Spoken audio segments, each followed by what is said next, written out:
राहुल गांधी का कद और कांग्रेस वापस रिवाइव हो पाएगी? मैं समझ रहा हूं शायद कांग्रेस समझ नहीं पाई। जब भारत जोड़ो यात्रा शुरू हुई तो राहुल गांधी जी की टी शर्ट को लेकर हमने उनकी तारीफ की थी,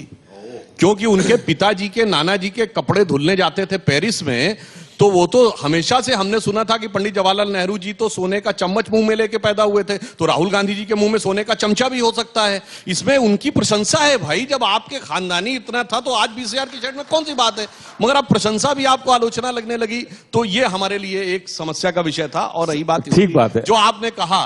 कि भाई हम उनसे डर रहे हैं, तो अब आप ये बताइए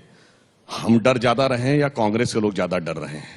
जहां नहीं गए वहां जीत गए, और जहां गए तो साहब गुजरात में 32 विधानसभा ऐसी थी जो आजादी के बाद कभी कांग्रेस नहीं आ रही थी, और हम लोग ईमानदारी की बात कह रहे हैं, हमें मानते थे ये 32 तो हम कभी नहीं जीत सकते,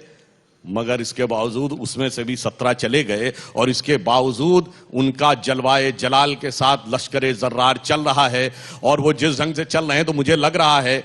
दिल्ली में कह रहे हैं आने से डर लगेगा, दिल्ली में कांग्रेस साफ हो गई एमसीडी में।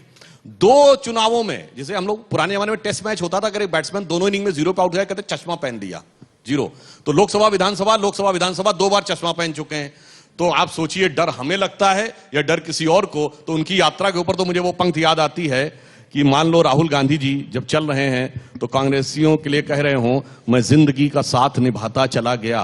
हर फिक्र को धुएं में उड़ाता चला गया, और बर्बादियों का शोक मनाना फिजूल था, मैं बर्बादियों का जश्न मनाता चला गया।